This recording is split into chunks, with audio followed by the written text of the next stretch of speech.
हर हर महादेव सभी को। गंगा के किनारे बसे उत्तर प्रदेश का शहर काशी वाराणसी सबसे पुराने शहरों में से एक है। द्वादश ज्योतिर्लिंगों में प्रमुख काशी विश्वनाथ मंदिर अनादिकाल से बनारस में है। काशी में बसे भगवान शिव और माता पार्वती के महत्व के बारे में तो हर कोई जानता है, लेकिन काशी के कोतवाल बाबा काल भैरव का भी महत्व उतना ही खास और अहम है। काशी में एक बहुत ही पुरानी कहावत है कि पहले काशी कोतवाल की पूजा फिर काम दूजा।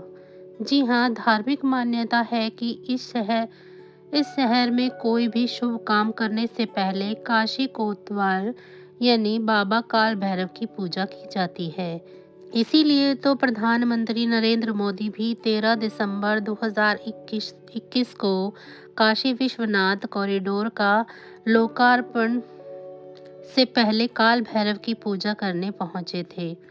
कहा जाता है कि काशी नगरी में काल भैरव की मर्जी चलती है।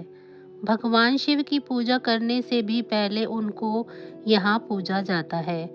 आइए जाने क्या है इसके पीछे की पूरी कहानी और काशी के लिए क्यों इतने जरूरी हैं काल भैरव कोतवाल। भगवान शंकर की नगरी कहे जाने वाली काशी को लेकर धार्मिक मान्यता है कि इस शहर के राजा बाबा विश्वनाथ हैं।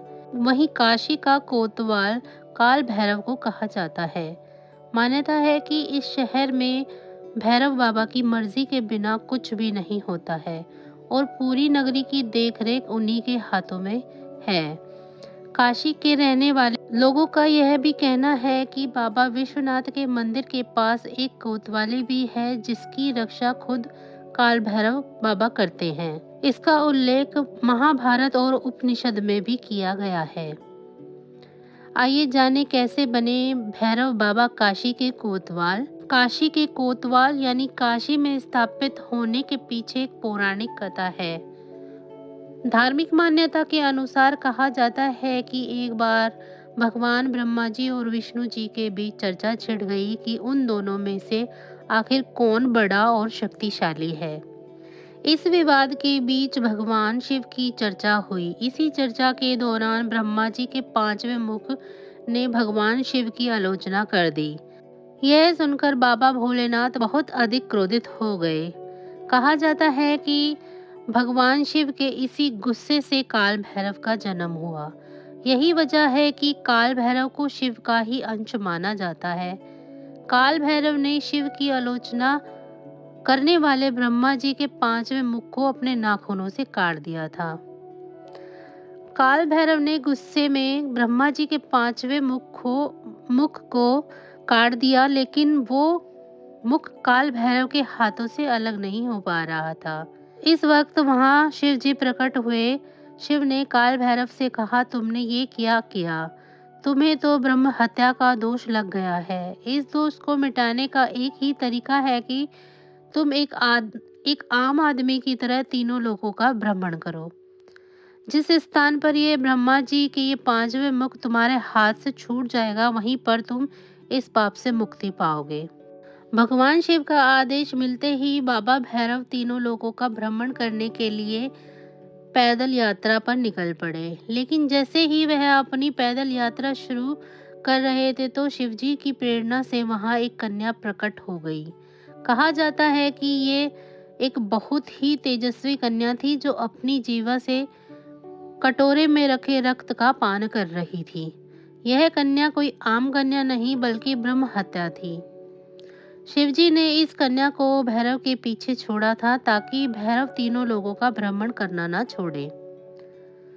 पौराणिक कथा के मुताबिक तीनों लोगों का भ्रमण करते हुए जब भैरव बाबा काशी पहुंचे तो उनका पीछा कर रही कन्या छूट गई।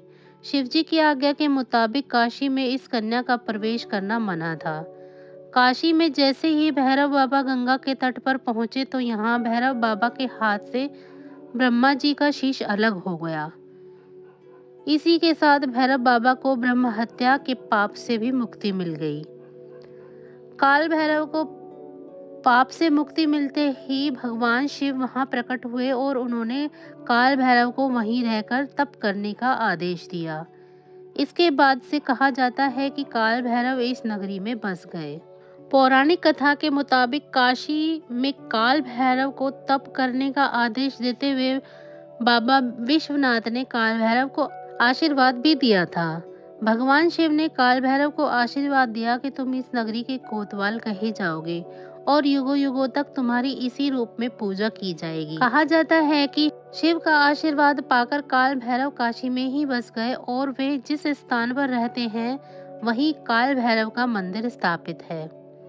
बाबा विश्वनाथ के दर्शन से पहले भैरव के दर्शन करते हैं लोग। कहा जाता है कि बाबा विश्वनाथ के दर्शन से पहले काल भैरव का दर्शन करना चाहिए, क्योंकि वही इस काशी नगरी के रक्षक हैं और कर्ता धर्ता हैं।